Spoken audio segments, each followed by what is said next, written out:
Le handicap sous toutes ses formes ne devrait pas constituer un alibi pour se soustraire de la volonté de se former en vue d'une qualification et ne pas être tributaire des autres. Maître King Régis s'inscrit dans cette logique, quoiqu'ayant eu une mobilité réduite, il s'est formé en couture et est énoncié de son salon au fond de Tchétchi.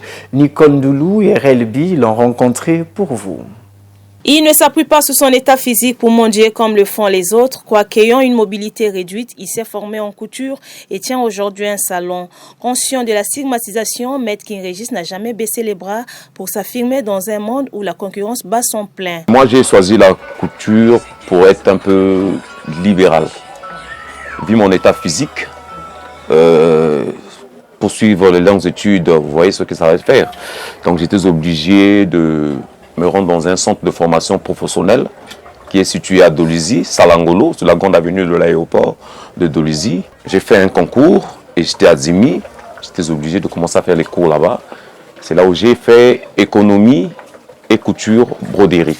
La couture étant un métier d'art nécessite beaucoup de compétences et de qualités pour faire valoir ses services et être capable de transmettre ses connaissances aux apprenants. Bon, mais les qualités d'un bon couturier, primant pour un bon couturier, il doit avoir l'art de transmission. Il doit facilement transmettre son art. Parce qu'il y a de ces couturiers, il coud, mais il n'a pas l'art de transmission. On peut lui donner une personne à ses côtés autant qu'élève, mais ça ne va pas de pair avec le bagage intellectuel. C'est juste avoir la transmission. Il doit avoir les qualités, comment faire la coupe visiblement, comment faire des explications afin que l'élève puisse retenir ce qui sort de la matière grise de son encadreur. Ce métier n'est pas rémunéré mensuellement, contrairement à ceux qui travaillent dans les entreprises. Maître King Régis demande à ses confrères de toujours épargner pour subvenir aux besoins de leur famille. Parce qu'aujourd'hui, nous ne sommes pas rémunérés dans les banques où vous allez travailler pour être payé chaque fin du mois. Ici, c'est le gain journalier. Aujourd'hui, vous avez de l'argent, vous faites de l'épargne. Un bon maître doit avoir de l'épargne. Parce que cette épargne-là va te pousser à économiser, voir ce qui te manque.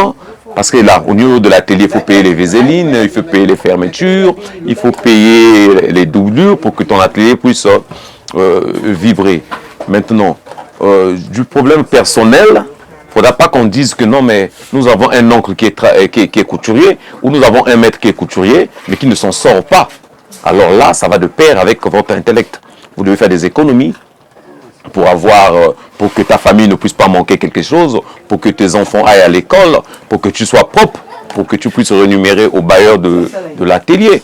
Au lieu de recevoir des éloges, il est souvent victime de moqueries, insultes, voire même des menaces de la part des clients et des autres couturiers. La moquerie ne manque pas. Quand on est humain, ça va de pair aussi avec l'intelligence de la personne. Parce que quand vous voyez déjà une personne invalide ou une personne handicapée en face de vous, ça vaut la peine de l'insulter. Souvent, il y a de ces couturiers qui arrivent, il y a de ces clientes qui arrivent à faire des menaces. Ce qu'ils trouvent grave, tantôt auprès de moi, ce n'est pas grave. Moi, je suis fier de vivre avec mon handicap parce que la loi de la nature reste la loi de la nature. Mais pour les valides qui sont là à se moquer des invalides, à se moquer des handicapés, ils n'ont pas encore fini leur course. Parce que la vie, c'est du 0 mois jusqu'à l'infini. C'est ça. Moi, je suis fier de vivre à mon état physique. Malheureusement, certains handicapés profitent de leur état pour mendier dans les rues. Qui ont des handicapés, de soutenir leurs enfants, de les envoyer sous le banc de l'école, de les encadrer. Ils doivent connaître lire et écrire. Il y a des opportunités. Ils peuvent faire de l'électronique, ils peuvent faire la coiffure, ils peuvent faire la couture, ils peuvent faire l'informatique. Il y a plein de choses que les valides font et que les personnes handicapées aussi sont capables de le faire. Donc, les parents doivent soutenir leurs enfants en difficulté d'handicap. Et je demanderai aussi aux personnes handicapées qui ont la politique de la main tendue que ça ne fait pas le moine. Ça ne fait pas le moine. Moi, Dieu merci, je ne suis pas passé à ces étapes-là. Mes parents m'ont soutenu et j'ai des amis qui m'ont soutenu. Jusqu'à la date d'aujourd'hui que j'ai réalisé mon atelier. Voici donc le témoignage d'un client fidèle vantant les mérites de Maître King Régis. La chemise est là, ça c'est un tissu que j'avais eu dans nos solas là.